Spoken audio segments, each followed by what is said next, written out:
The Mafia Boss found a freezing waitress at a bus station. What happened next shocked everyone. "Get in the car," Micah commanded, his voice slicing through the freezing midnight rain like a physical blade. Peyton shivered violently on the cracked bus station bench, her thin diner uniform soaked through to her aching skin, her lips stained a bruised blue. "I don't know who you are," she stammered, clutching her frayed canvas bag to her chest like a useless shield. "I'm the man offering you a choice between freezing to death in the next hour or living to see tomorrow," he said, stepping out from the shadow of the idling black sedan. The flickering glow of the street lamp caught his sharp, unforgiving features. "Why?" she whispered, her teeth chattering. Micah's dark eyes locked onto hers, holding a dangerous, unreadable gravity. "Because I don't believe in coincidences. Now, get in." The rain had been falling since mid-afternoon, a relentless, freezing sheet of water that turned the city's neon reflections into distorted, bleeding smears across the pavement. Peyton had worked a 14-hour shift at a diner that smelled perpetually of burnt coffee and ancient grease. Her feet were numb. Her lower back throbbed with a dull, rhythmic ache. And every breath she took felt like inhaling splintered glass. She had missed the last bus by 3 minutes. 3 miserable, life-altering minutes.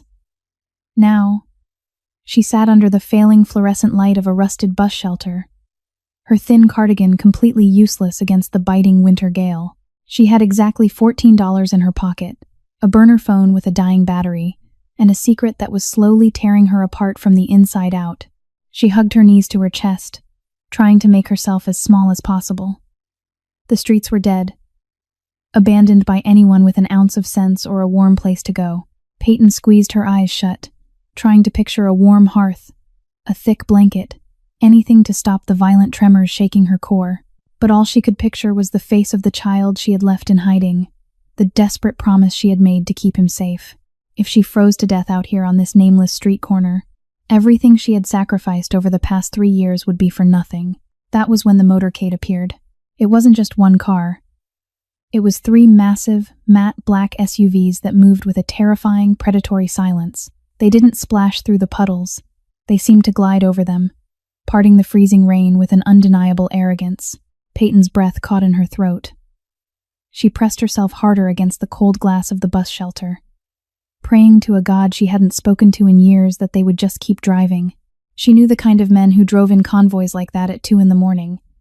They were the men who owned the dark corners of the city, the men her past had taught her to fear above all else. But the lead vehicle slowed. Its brake lights flared crimson in the heavy downpour, casting a bloody glow over the wet asphalt. The convoy hissed to a halt directly in front of her shelter. For a long, agonizing moment, nothing happened. The engines purred a deep, resonant vibration that she could feel in the soles of her worn-out sneakers. Peyton didn't dare to breathe.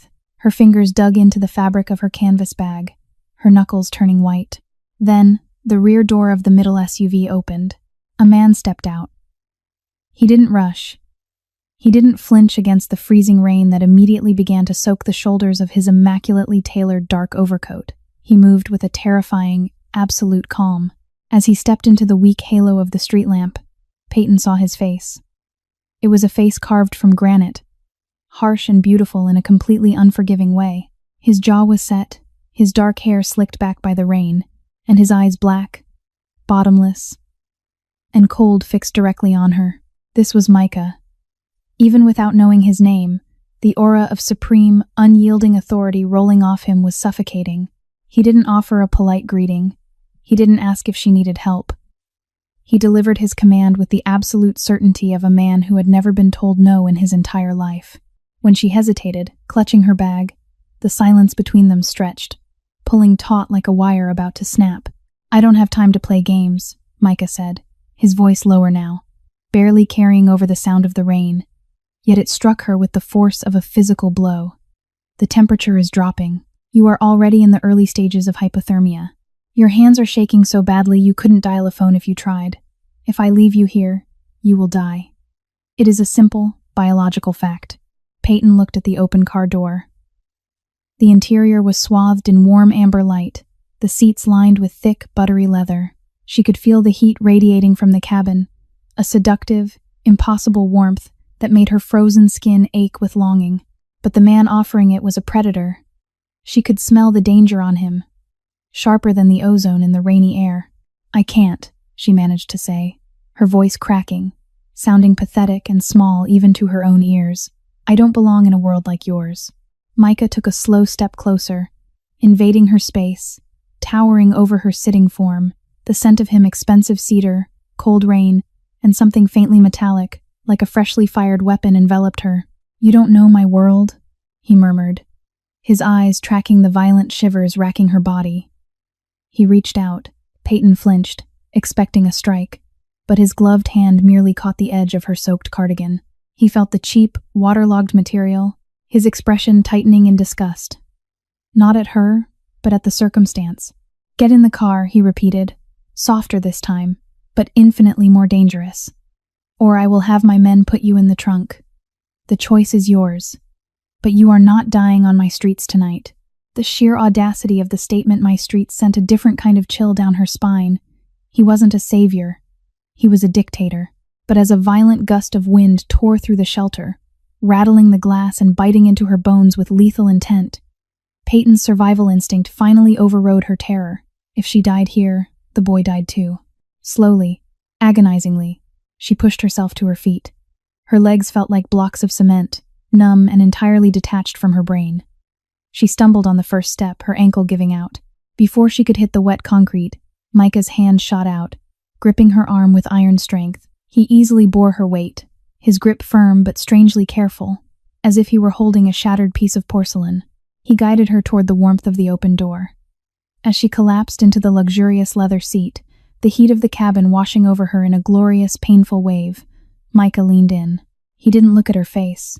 His eyes were scanning the dark, rain-swept street behind the bus shelter, his gaze piercing the shadows as if looking for ghosts. "Drive," Micah ordered his chauffeur, slamming the heavy door shut and sealing Peyton inside a rolling fortress. As the SUV surged forward, leaving the freezing street corner behind, Peyton leaned her head against the cool tinted glass, closing her eyes. She had traded the freezing rain for the fire, and she had absolutely no idea if she would survive the burn. The journey was a blur of exhausted semi-consciousness. Peyton drifted in and out of a dark, dreamless sleep, her body slowly thawing in the heavily heated cabin. Every time she forced her eyes open, she found Micah sitting opposite her, a phantom in the dim light. He wasn't on his phone. He wasn't looking out the window. He was simply watching her. His gaze wasn't predatory in a physical sense, but rather analytical, like a jeweler examining a flawed diamond under a harsh loupe. It made her skin prickle with a renewed, nervous energy. She kept her canvas bag clutched tightly to her stomach, her arms wrapped around it like a vice. When the convoy finally slowed, Peyton wiped the condensation from the window. Her breath hitched. They were pulling up to a pair of towering, wrought iron gates, set into a high stone wall that looked like it belonged to a medieval fortress rather than a modern estate. The gates swung open silently, granting them entry into a sweeping, tree-lined driveway. The estate was massive, a sprawling, brutalist mansion of dark stone and sheer glass, illuminated by severe, architectural lighting that cut through the pouring rain. It was beautiful, but it was not welcoming. It was a compound designed for defense, for isolation, and for profound, untouchable power. The SUV came to a smooth stop under a massive porte-cochere. Before Peyton could even reach for the door handle, a man in a dark suit had opened it from the outside, holding a large black umbrella. The blast of cold air was a sharp reminder of what she had escaped. But the transition from the car to the heavy oak double doors of the mansion was swift. Micah stepped inside first, stripping off his wet overcoat and handing it to a waiting servant without a word. Peyton stood awkwardly in the grand foyer, water dripping from her cheap sneakers onto the pristine, polished marble floor. She felt intensely, agonizingly out of place. The foyer was easily the size of the entire diner she worked at, complete with a sweeping dual staircase and a massive, modern chandelier that looked like suspended shards of ice. "Take her to the east guest wing," Micah instructed a severe-looking older woman in a tailored gray dress who had appeared as if summoned by magic. "Draw a hot bath. Find her dry clothes, something that actually fits." "Wait," Peyton said, her voice raspy. She gripped her bag tighter. I appreciate this. I do. But I can't stay. Once I'm dry, I need to go." Micah stopped at the base of the grand staircase, turning slowly to face her. The sheer scale of the house seemed to amplify his presence. "Go where?" he asked, his tone flat. "Back to the bus stop? Back to the diner where you work for pennies? That's none of your business," Peyton fired back, a sudden spark of defensive anger piercing through her exhaustion. "You helped me. Thank you. But I am not your prisoner." "You are my guest," Micah corrected smoothly, though there was no warmth in the word. "And my guests do not leave my property in the middle of a storm, at 3 in the morning, with blue lips and shaking hands. You will bathe. You will sleep. We will discuss your departure in the daylight." He didn't wait for her to argue. He turned and began ascending the stairs, his footsteps completely silent on the thick runner. Peyton stared after him, her heart hammering a frantic rhythm against her ribs. She was trapped. It was a gilded cage, lined in marble and velvet, but a cage nonetheless. The older woman stepped forward, her expression neutral. "If you will follow me, miss." Peyton had no choice. She followed the woman down a long, dimly lit corridor that felt like a museum, passing doors of solid mahogany and walls adorned with abstract, unsettling art. They arrived at a suite that was larger than any apartment Peyton had ever lived in. A massive 4-poster bed dominated the room, covered in thick, dark down comforters.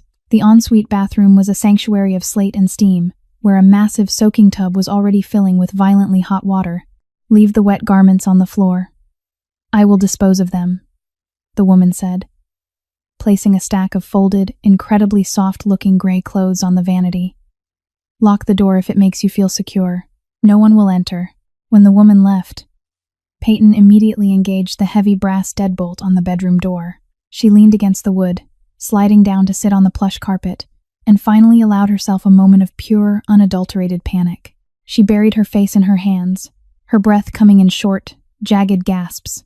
This man, Micah, she had heard whispers of the syndicate boss who ruled the city's underbelly from the shadows.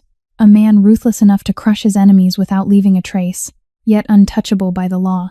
Why had he stopped for her? Men like him didn't perform random acts of charity. They operated on leverage, on debts, on calculated risks. She was a nobody, a ghost trying to blend into the city's grime. Unless he knew. No, she thought, panic spiking violently. He can't know. Nobody knows. She dragged herself into the bathroom, stripping off her soaked, sour-smelling uniform. She climbed into the scalding water, hoping the heat would burn away the terror clinging to her skin. But as she scrubbed her arms, her eyes darted constantly to her canvas bag resting on the marble counter. Inside that bag was her entire life. Her meager savings, her fake identification, and the one thing she could never, ever lose. She survived the night by not sleeping. She dressed in the soft cashmere sweatpants and oversized sweater provided for her, pulled a heavy chair in front of the locked bedroom door, and sat in the dark. She stared at the rain lashing against the reinforced glass windows, waiting for the dawn, and praying that she could bluff her way out of the lion's den before the lion realized exactly who he had dragged into his home. Morning did not bring sunlight. It only brought a paler shade of gray to the storm-battered sky. Peyton remained in the heavy armchair, her muscles stiff, her eyes burning with exhaustion. At precisely 8 o'clock, a sharp, singular knock echoed against the heavy oak door. "Breakfast is served in the solarium, miss," a muffled, polite voice called out. "Mr. Micah expects you." The phrasing wasn't an invitation. It was a summons.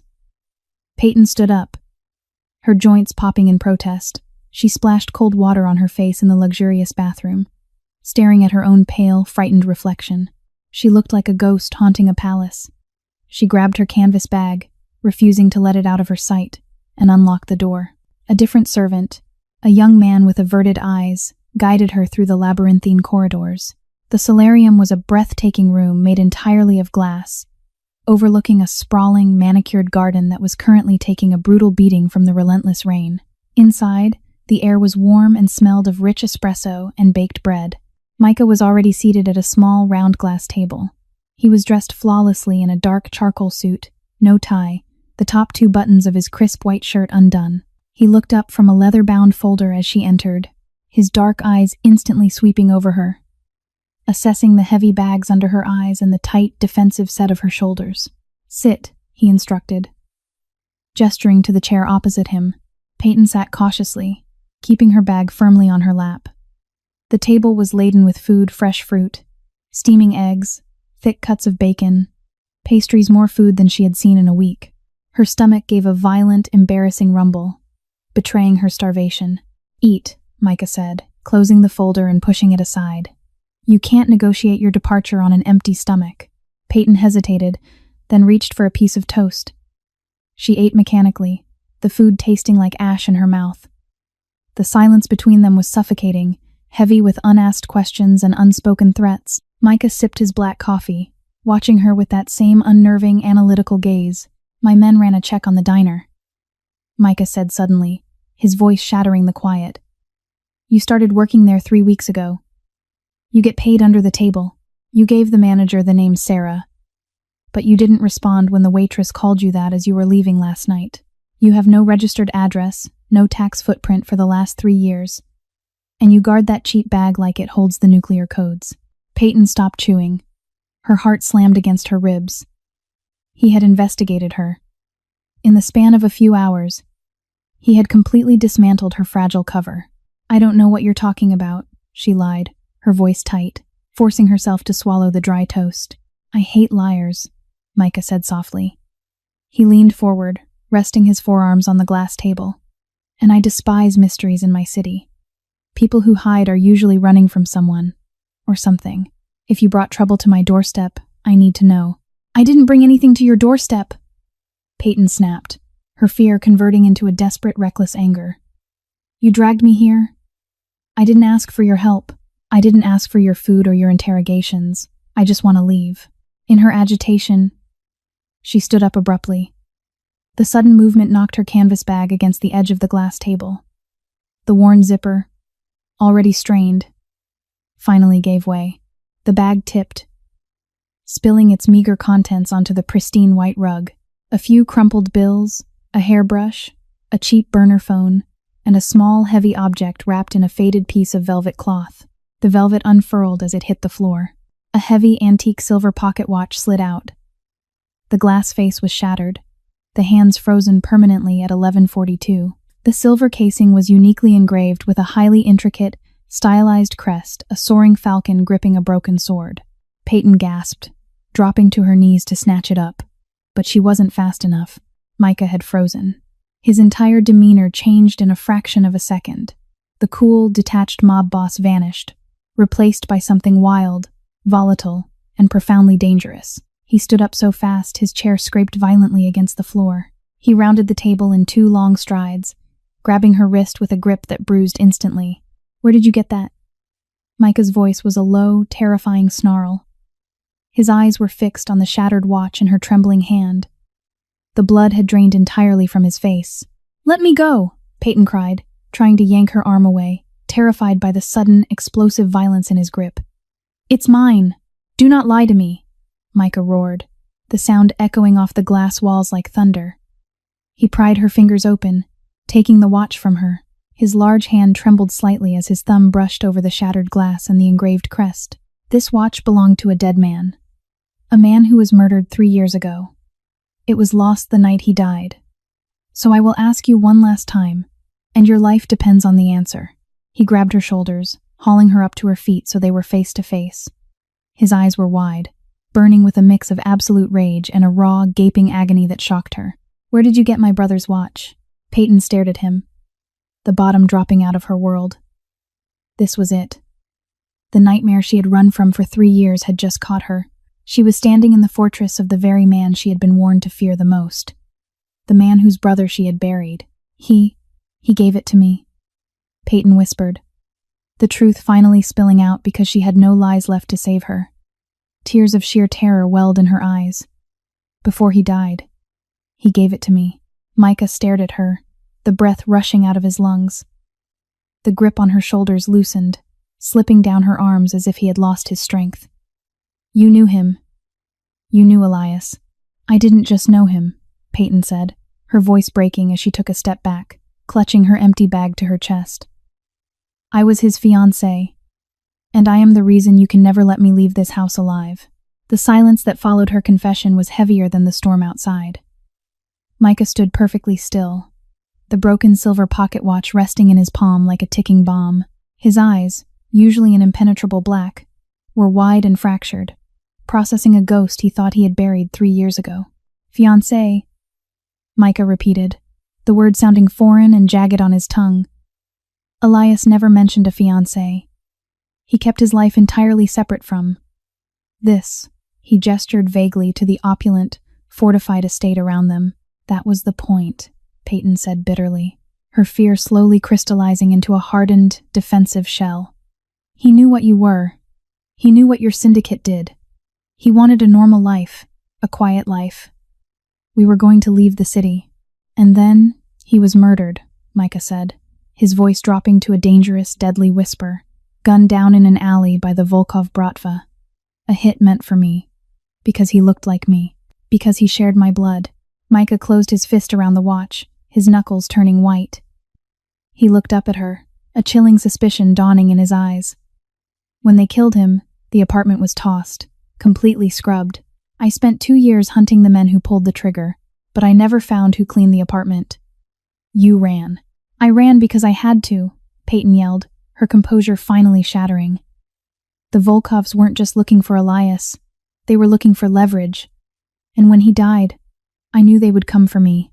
I knew they would try to use me to get to you. And I knew that if you found me, you would drag me right into the middle of your war. So yes, I ran. I became a ghost. I scrubbed the apartment. I took his watch to remember him by, and I vanished. Micah stepped closer, his imposing frame casting a long shadow over her. You survived for 3 years on the streets. No money, no protection, hiding from both the Volkovs and my own men. A simple waitress doesn't have those kinds of survival skills. Why did you run so hard? What are you really hiding, Sarah? Or whatever your real name is. My name is Peyton, she said, lifting her chin, refusing to break eye contact even as her knees trembled. And I ran to survive. That's all you need to know. Before Micah could press further, the heavy double doors of the solarium swung open. A man stepped in tall, broad-shouldered, with a jagged scar running down his neck. It was Micah's second-in-command, a man who moved with the grim purpose of an executioner. He glanced at Peyton, then locked eyes with Micah. Boss, the man said, his voice tight. We have a situation. Micah didn't take his eyes off Peyton. Speak. We checked the security footage from the bus station, just to be thorough, the lieutenant reported. 10 minutes before we picked her up, a gray van circled the block twice. We ran the partial plates. It's a ghost car, but the registration pattern matches a shell company used by the Volkov remnants. They were tracking her. They were closing in. Peyton felt the blood drain from her face. Her hands flew to her mouth to stifle a gasp. They found me. After 3 years, they finally found me. If Micah hadn't stopped, if she had stayed on that bench, she would be dead. Or worse, captured and tortured. Micah finally turned away from her, his expression instantly hardening into a mask of pure, tactical warfare. Are they in our perimeter? No, the lieutenant replied. But they know she's in our territory now. Chatter is spiking. They're mobilizing. They think she has something valuable. Micah slowly turned back to Peyton. The look in his eyes was terrifyingly cold. They think you have something valuable. After 3 years, the Volkovs don't hunt down a dead man's fiancé just for revenge. Revenge is a luxury. The Mafia runs on profit and leverage. What did Elias give you, Peyton? What did he leave behind? Nothing, Peyton cried, backing away until her spine hit the cool glass of the solarium wall. He left me nothing but grief. I don't have money. I don't have files. I don't have anything they could want. You're lying again, Micah stated, walking slowly toward her, trapping her against the glass. You are terrified. But not of me. You are terrified of what I might find out. You are hiding something massive, Peyton. And right now, my compound is the only thing standing between you and a basement interrogation room run by Russian sadists. He leaned in close, his voice a low, vibrating hum that commanded absolute obedience. You are not leaving this house. You are going to stay exactly where I can see you. And you are going to tell me the truth. Because if the Volkovs breach my walls to get to you, I need to know exactly what I am bleeding for. Micah turned and strode out of the room, barking orders at his lieutenant to lock down the estate, double the perimeter guards, and arm the secondary gates. Peyton slid down the glass wall until she was sitting on the floor, her heart hammering wildly. She reached into her pocket with shaking hands, pulling out the cheap burner phone. The battery was at 4%. She quickly dialed a number she had memorized, a number she only called once a week. It rang twice before a tired, older woman's voice answered. "Mrs. Gable," Peyton whispered, tears streaming down her face. "It's me. I can't come back today. I've been delayed." "Peyton, honey, are you okay?" the older woman asked, concern bleeding through the static. "The boy has been asking for you all morning. He's drawing a picture for you." Peyton choked back a sob, closing her eyes tightly. Tell him Mommy loves him. Tell him to stay inside. Do not let him near the windows. I will come for him, I promise." She hung up, dropping the dead phone onto the floor. She wrapped her arms around her knees and wept. Trapped in the fortress of the man who must never, ever find out about his nephew. For 2 days, Peyton was a prisoner in the sprawling estate.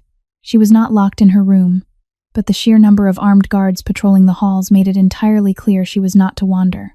The atmosphere in the mansion was electric with tension. Men in dark suits moved with grim urgency, weapons visibly holstered.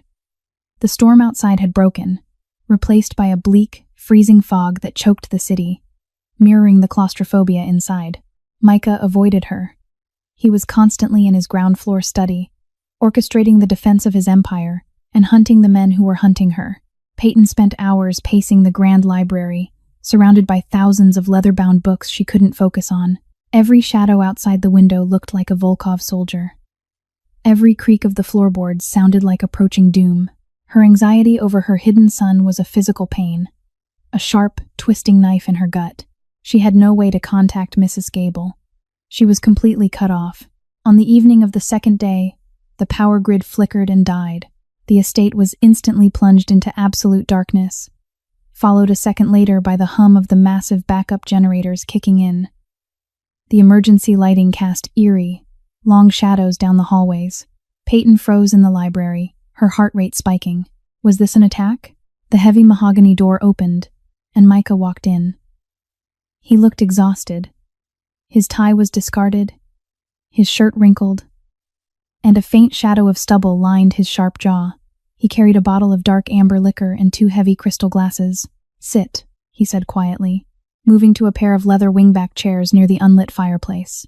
Peyton cautiously approached, sitting stiffly on the edge of the leather cushion. Micah poured a generous measure of liquor into both glasses, pushing one across the small table toward her. She didn't touch it. He picked his up, swirling the liquid, staring into it as if looking for answers. "The grid failure wasn't an attack," he said, reading her mind. "A blown transformer down the block. The generators will hold. But the Volkovs are probing our borders. They hit one of my supply warehouses in the docks an hour ago. A distraction. They are testing my response times." Peyton swallowed hard. "I'm sorry. I brought this to your door. You didn't bring it. It was already here," Micah replied, taking a slow sip of the liquor. He leaned his head back against the chair, closing his eyes. For the first time, he didn't look like an untouchable mafia boss. He looked like a man carrying an unbearable weight. The war with the Volkovs never ended. It just went dormant. They took my brother, and I took half their leadership. Blood for blood. A useless, endless cycle. Peyton looked at him, surprised by the raw honesty in his voice. Elias hated the cycle. He hated the violence. He used to say that every drop of blood spilled in this city washed up on your family's doorstep. Micah flinched slightly, opening his eyes to look at her. "He said that?" "He said a lot of things," Peyton murmured, pulling her knees up to her chest, feeling a sudden, strange urge to talk about the man she had loved, to the man who shared his face. "He loved you, Micah, but he was terrified of what you were becoming. He wanted to build something clean. He was going to open a community center in the South Ward. He had the blueprints drawn up." "I didn't know," Micah whispered, his voice incredibly soft, hollowed out by grief. "He stopped talking to me the year before he died. He cut me out. He said he couldn't look at me without seeing a corpse." Micah let out a harsh, bitter laugh. He was right. Everything I touch turns to ash. I built an empire to protect my family, and in doing so, I drove my only family away. And then I got him killed. Peyton watched him, her preconceived notions cracking. She had spent 3 years hating Micah, blaming him and his criminal lifestyle for Elias's death. She had pictured a monster, a cold-blooded sociopath, but sitting across from her was a man deeply broken by guilt. A man who had stopped his motorcade in the freezing rain to save a shivering stranger. "It wasn't your fault," Peyton found herself saying, the words slipping out before she could stop them. Elias made his own choices. The Volkovs pulled the trigger. "You can't carry the weight of the whole world, Micah." Micah looked at her. Truly looked at her, his dark eyes piercing through the dim emergency lighting. "Why do you protect him?" he asked, leaning forward, the intensity returning to his gaze, but softer this time. "You ran for 3 years. You lived in squalor. You nearly froze to death. All to protect." "What? A memory? Or is there something else, Peyton? Tell me." Peyton's breath caught. He was so close to the truth. She wanted to tell him. God, she wanted to share the burden. She wanted to tell him that part of Elias survived, that he had a nephew with his exact eyes and his gentle smile. But if she told him, Micah would claim the boy. He would pull her son into this dark, fortified, violent world. The boy would become an heir to a blood-soaked throne. "I protect myself," Peyton lied smoothly, though her heart was breaking. "I have to survive. That's all there is." Micah studied her face for a long, heavy moment. He reached out slowly, his fingertips gently brushing a stray lock of hair away from her face. The touch was startlingly tender, sending a shockwave of heat through her chest. "You are incredibly strong, Peyton," Micah murmured. "But you are carrying a secret that is going to get you killed. I can protect you, but I can't protect a ghost. Let me in." Before she could answer, before she could make the most dangerous decision of her life, the heavy mahogany door of the library was kicked open with enough force to shatter the wood around the hinges. "Boss," the lieutenant bellowed, blood streaming down the side of his face, an assault rifle clutched in his hands. "Perimeter breached. The east wall is down. They're inside." The quiet moment shattered. The war had arrived. The attack was sudden, brutal, and deafeningly loud. The heavy thud of explosive charges echoed off the marble floors of the mansion, shaking the dust from the massive chandeliers. Gunfire erupted like a sudden summer hailstorm, the sharp, high-velocity crack of assault rifles answering the deeper, booming roar of shotguns. Micah's transformation was instantaneous. The vulnerable, grieving brother vanished, replaced instantly by the ruthless apex predator who ruled the city. He didn't flinch. He grabbed Peyton by the arm, hauling her out of the chair, his grip tight but controlled. He kicked the heavy oak table over, dragging her behind it just as a spray of bullets shattered the library's massive glass windows, showering the room in lethal, jagged shards. "Stay down!" Micah roared over the deafening noise, drawing a heavy, black, semi-automatic pistol from the holster at the small of his back. "What is happening?" Peyton screamed, covering her ears, pressing herself flat against the plush carpet, terrified beyond rational thought. A full frontal assault. "They threw everything they have at the east wall to overwhelm the guard," Micah said, his voice terrifyingly calm as he checked the magazine of his weapon. He peered around the edge of the overturned table. "They aren't here for a message. They're here to take you, and burn me to the ground doing it." 3 men dressed in tactical black gear stormed into the library through the shattered windows, sweeping the room with laser sights. Micah moved with terrifying speed. He stood up slightly, firing 3 controlled, rapid shots. 2 of the men dropped instantly. The third dove for cover behind a leather sofa, returning blind fire that chewed through the wood of the overturned table inches from Peyton's head. "Move!" Micah commanded, grabbing her hand and pulling her toward the hidden servant's door concealed behind a heavy bookcase. They sprinted down a narrow, unlit corridor, the sounds of chaotic combat echoing through the massive house.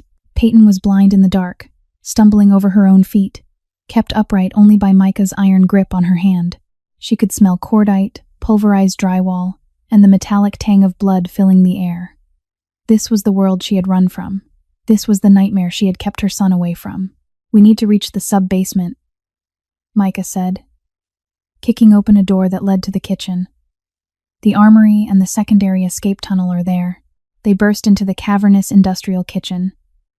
Stainless steel counters gleamed in the dim emergency light. But they weren't alone. 2 Volkov operatives were waiting. Having breached the rear service entrance, one raised a submachine gun, aiming directly at Peyton. Micah didn't hesitate. He stepped in front of her, entirely shielding her body with his own, and fired his weapon. The operative fell, but not before squeezing off a burst of fire. Micah violently jerked backward, a sickening grunt escaping his lips. He stumbled, colliding with Peyton, his heavy frame knocking them both to the tiled floor. The second operative advanced, raising his weapon to finish them off. Peyton didn't think. Instinct. Raw and maternal, the same instinct that had kept her alive for 3 years took over. She scrambled on the floor, her hand grasping the heavy cast-iron skillet resting on the bottom shelf of a prep table. As the operative stepped over Micah to aim down at him, Peyton swung with everything she had, fueled by pure, unadulterated terror. The heavy iron connected with the side of the operative's knee with a sickening crunch. The man screamed, his leg buckling. As he went down, Micah, bleeding heavily from his shoulder, raised his pistol from the floor and fired one final definitive shot. The kitchen fell silent, save for the distant, echoing gunfire from the upper floors and the harsh, ragged sound of Micah's breathing. Peyton scrambled to Micah's side, panic clawing at her throat. He was sitting up against the stainless steel cabinets, his left hand gripping his right shoulder. Dark, thick blood was pouring out between his fingers, staining his white shirt a terrifying crimson. His face was ghostly pale in the dim light, sweat beading on his forehead. "You're shot," Peyton gasped, her hands hovering over him, not knowing what to do. "Oh my God. You're bleeding out." "It went through," Micah ground out, his jaw clenched in agony. He looked at her, a faint, grim smile touching the corner of his mouth. "Nice swing with the skillet. Don't joke. We have to stop the bleeding." Peyton grabbed a stack of clean white dish towels from the counter, pressing them hard against his shoulder wound. Micah hissed in pain, his head falling back against the metal cabinet. "We can't stay here," Micah gasped, his breathing shallow. "My men will clear the house, but it will take time. If a secondary team finds us." He tried to stand, but his legs gave out. He slid back down, cursing violently under his breath. He was losing too much blood, too fast. The invincible Mafia Boss was fading. He looked at Peyton, his dark eyes losing focus. He reached out with his good hand, grabbing her wrist. His grip was weak, trembling. "The tunnel," he whispered. "Behind the pantry. There's a keypad. Code is 0418. It leads to the garage beyond the perimeter. Take one of the cars. Get out." "I am not leaving you here to die," Peyton cried, pressing harder on the wound, her hands slick with his blood. "You have to," Micah said, his voice barely a rasp. "They want you. If you stay, they will take you. Run, Peyton. Keep your secret. Keep yourself safe." He was giving her exactly what she wanted. A way out. Freedom.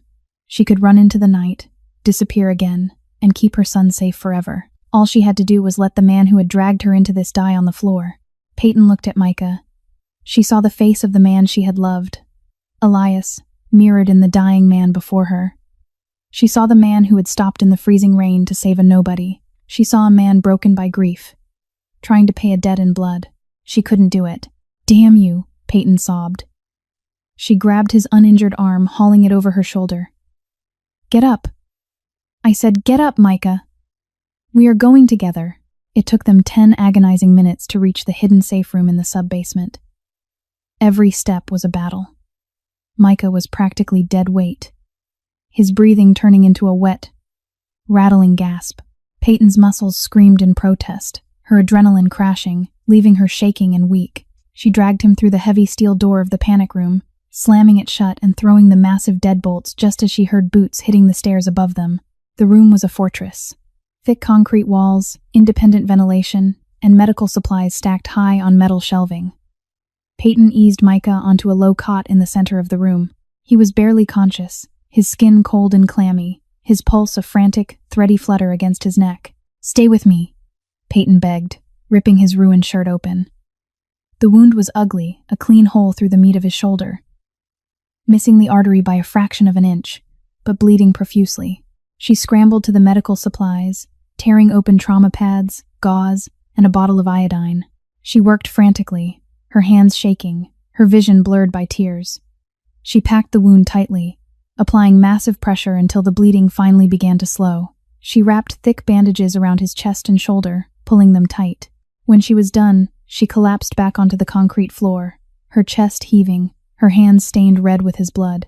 Micah let out a long, shuddering sigh, his eyes fluttering open. The pain was still there, sharp and vivid, but the immediate threat of bleeding out had passed. He turned his head slowly, looking at her as she sat on the floor, weeping quietly. "Why didn't you leave?" he asked, his voice barely a whisper, ragged and dry. "I gave you the code. You could have been gone." Peyton wiped her face with the back of her wrist, leaving a smear of blood across her cheek. She looked at him. The walls she had built over 3 years finally, completely collapsing. She was so tired of running. She was so tired of lying. "Because Elias would have never forgiven me if I let you die," she said, her voice breaking. Micah closed his eyes, a tear escaping the corner and tracking down his pale temple. "I don't deserve your forgiveness, Peyton. And I didn't deserve his." "He didn't hate you, Micah," Peyton said, crawling closer to the cot, her voice thick with emotion. "He hated what the life did to you. He wanted to protect his family. That's all he ever wanted." Peyton took a deep, shuddering breath. The air in the panic room felt suddenly thick, suffocating. The truth was a physical weight pressing down on her chest, begging to be released. She looked at Micah's face, so similar to the man she had lost, and she knew she couldn't carry the lie anymore. "When Elias died," Peyton began, her voice trembling, "they didn't just take my fiancé. They didn't just take your brother. They took a father." Micah's eyes snapped open. The exhaustion vanished, replaced by a shock so profound it seemed to stop his heart. He stared at her, his lips parting, trying to form words that wouldn't come. "What?" he breathed. "I was 3 months pregnant when he was murdered," Peyton confessed, the tears flowing freely now. "We were going to tell you the week he died. He was so terrified of how you would react, but he was so excited. He wanted his child to know his uncle, but he wanted him to know Micah the man, not Micah the boss." Micah tried to sit up, groaning in agony as his shoulder protested, but he ignored the pain. "A child." "Elias had a child?" Peyton nodded, wrapping her arms around herself. "A boy. His name is Leo. He has Elias's eyes. He has your stubborn chin." She let out a wet, broken laugh. "He's beautiful, Micah. He is perfect." "Where is he?" Micah demanded, panic bleeding into his voice. "If the Volkovs are hunting you, if they know, they don't know about Leo," Peyton interrupted quickly. "No one knows. When Elias died, I knew I had to hide. I couldn't let the Volkovs use my baby as leverage. And I couldn't let you raise him in a fortress surrounded by men with guns. So I gave birth in a clinic outside the city under a fake name. I left him with a trusted caretaker, Mrs. Gable, in the South Ward. I visit him once a week. I work at the diner to pay for his keep, to stay off the grid, to stay a ghost. I've lived in hell for 3 years to keep him in the light." Micah stared at her, the magnitude of her revelation crashing over him like a tidal wave. His brother, his beloved, dead brother, had left a legacy. A son. His nephew was alive, breathing, living in the very city Micah controlled, completely unprotected. The grief that had consumed Micah for 3 years was suddenly violently replaced by a fierce, primal, terrifying surge of protectiveness. "The Volkovs," Micah rasped, his eyes locking onto hers with a lethal intensity. "They tracked you. They saw you at the diner. They know your routines." Peyton's breath hitched. They don't know about Mrs. Gable. I'm always careful. I change buses. I walk through alleys." "Peyton," Micah said, his voice dropping to a terrifying register. "They are a highly funded, ruthless intelligence network. If they found you, they have been watching you. If they watched you long enough, they followed you. And if they hit this estate tonight, knowing they couldn't possibly win, it wasn't to take you." The realization hit Peyton with the force of a physical blow. The air rushed out of her lungs. The attack wasn't meant to capture her. It was a distraction. It was meant to pin Micah's forces down, to keep him occupied while the real target was acquired. "Oh my God!" Peyton screamed, scrambling to her feet, pure, unadulterated panic seizing her. "Leo. They're going after Leo." Micah swung his legs over the side of the cot, ignoring the fresh wave of blood blossoming on his bandages. His face was a mask of cold, absolute fury. He grabbed his radio from his belt, tuning it to the emergency tactical frequency. "All units, this is command." Micah barked, his voice steady, echoing with lethal authority. "Break contact. Fall back to the perimeter. Let the local police handle the stragglers. I need 3 strike teams at the garage in 2 minutes. We are moving out." He looked at Peyton, who was hyperventilating, her hands pulling at her hair. He reached out with his good hand, grabbing her shoulder, anchoring her. "Listen to me," Micah said, his eyes burning with a promise of absolute violence. "They will not touch him. I swear to you on my brother's soul. I will burn this entire city to the ground before I let anyone harm that boy. Now give me the address." The ride to the southward was a blur of adrenaline, sirens, and rain-slicked streets. Micah did not sit in the back. He sat in the passenger seat of the lead armored SUV, his wounded arm resting on his lap, a heavy assault rifle propped against his knee. He was barking orders into the radio, coordinating a massive, overwhelming mobilization of his syndicate's power. It wasn't a mafia hit. It was a military rescue operation. Peyton sat in the back, her heart beating so fast she felt physically sick. She kept her eyes glued to the window, watching the familiar, run-down streets of the southward flash by. Mrs. Gable lived in a modest brick duplex at the end of a quiet cul-de-sac. It was supposed to be safe. It was supposed to be hidden. 2 blocks out, the driver announced. The massive SUV tearing through a red light without slowing. "Kill the headlights," Micah ordered. "Teams 2 and 3, secure the perimeter of the block. No one gets in or out. Team 1, with me." The convoy slid into the dark street with predatory silence. As they rounded the corner toward Mrs. Gable's duplex, Peyton's worst nightmare materialized in front of her. A dark gray, unmarked van was idling aggressively on the curb in front of the house. The front door of the duplex was wide open, the lock visibly shattered. "They're inside," Peyton screamed, lunging for the door handle before the vehicle had even fully stopped. Micah grabbed her collar, hauling her back into the seat. "You stay here. You do not move." He threw his door open and hit the ground running, completely ignoring the massive trauma to his shoulder. 6 of his most elite men flooded out of the vehicles behind him, heavily armed, moving with terrifying, practiced precision. Peyton couldn't stay. The thought of heavily armed men near her 3-year-old son shattered whatever logic she had left. She scrambled out of the other side of the SUV, ignoring the shouts of the driver, and sprinted blindly toward the house, her sneakers slipping on the wet grass. She burst through the splintered front door just seconds after Micah and his men. The small, cozy living room was completely trashed. Lamps were overturned, pictures smashed. Mrs. Gable was lying on the floor near the sofa, bleeding from a cut on her forehead, groaning softly. "Where is he?" Micah roared, grabbing a Volkov operative who was emerging from the hallway and slamming him brutally against the wall, leveling his pistol at the man's head. In the back, the man choked out, terrified by the sheer, unhinged fury in Micah's eyes. "Ivan has him. We were just leaving." Micah dropped the man, letting his soldiers secure him, and sprinted down the narrow hallway. Peyton was right behind him, her lungs burning, her vision tunneling. They reached the small back bedroom. The door was kicked open. Inside, a massive man in tactical gear, Ivan was holding a small, struggling bundle under his arm. It was Leo. The boy was wearing his dinosaur pajamas, crying hysterically, his tiny fists beating against the man's armored vest. Ivan turned at the sound of footsteps, raising a heavy handgun toward the doorway. Micah didn't stop. He didn't seek cover. He charged straight into the room, raising his pistol with his one good arm. He fired twice. The sound in the small room was deafening. The shots were perfectly placed, one center mass, one in the shoulder holding the weapon. Ivan collapsed backward, dropping the gun, his grip on the child loosening. Peyton dove. She didn't care about the gunfire. She didn't care about the blood. She slid across the carpet, catching Leo before he hit the ground. She pulled him tightly against her chest, wrapping her body entirely around him, burying her face in his soft hair. "Mommy's here," she sobbed hysterically, rocking him back and forth on the floor. Mommy's here, baby. I've got you. I've got you. Leo clung to her, burying his face in her neck, his small body trembling violently. Micah stood over the bleeding Volkov operative, kicking the man's weapon away. He looked down at Peyton and the child on the floor. His breath caught in his throat. Even through the tears and the terror, the resemblance was undeniable. The boy had Elias's dark, curly hair.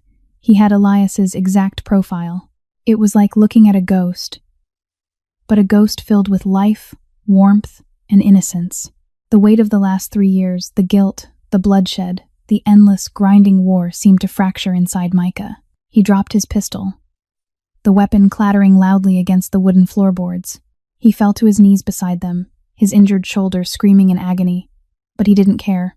Slowly, hesitantly, as if approaching a skittish, holy animal, Micah reached out his blood-stained hand.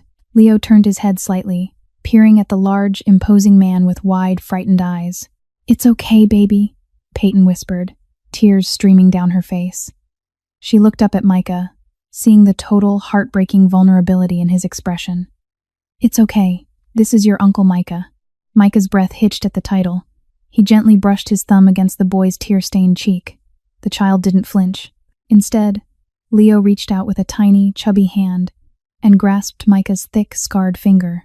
The Mafia Boss, the man who ruled the city through fear, the man who had ordered deaths and built an empire of shadows, broke down. He lowered his head, pressing his forehead against Peyton's shoulder, right next to the boy, and he wept. He wept for his brother.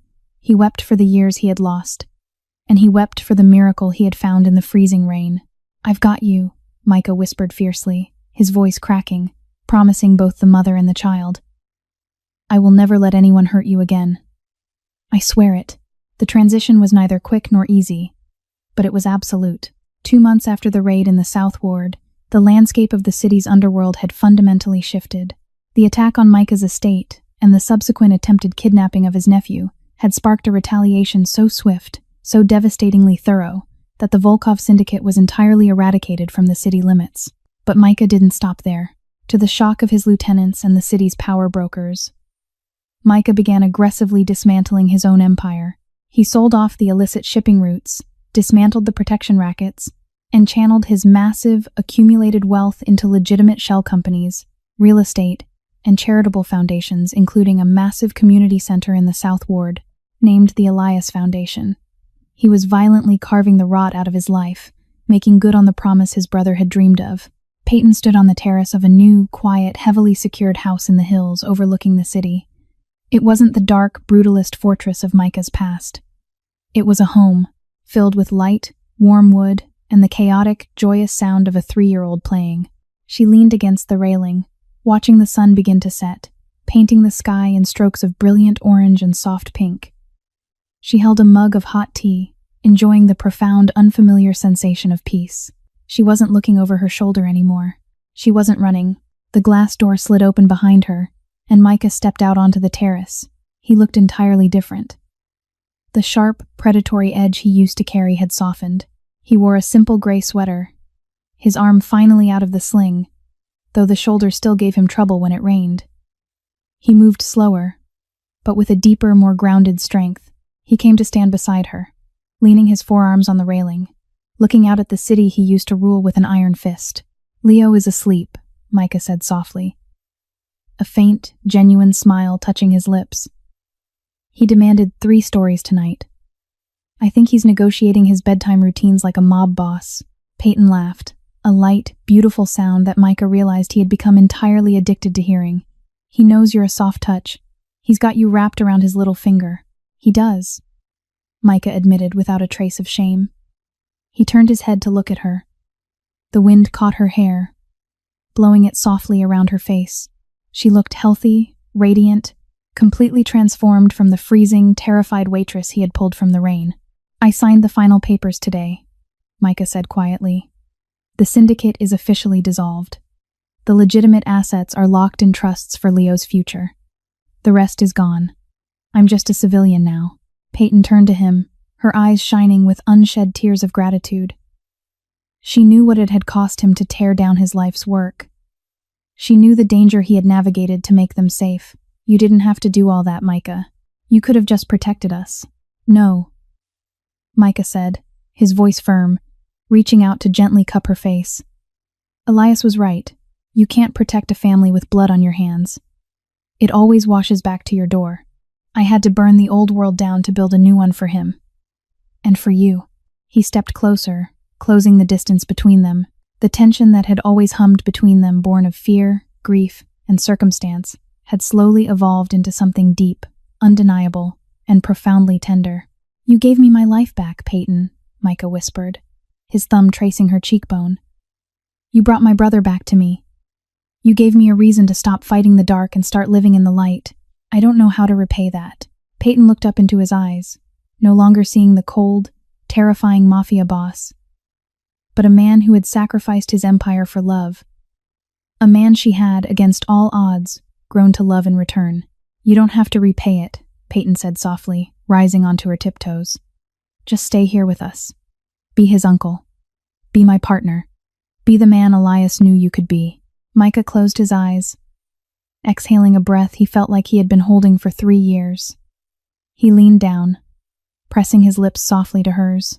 It was a gentle, grounding kiss, a promise sealed not in blood, but in hope. As they stood on the terrace, bathed in the fading sunlight, the dark, violent history of their past finally lost its grip, giving way to the quiet, brilliant dawn of a family forged in the fire, finally home. Peyton and Micah's journey proves that the deepest darkness can sometimes lead us to the most profound light.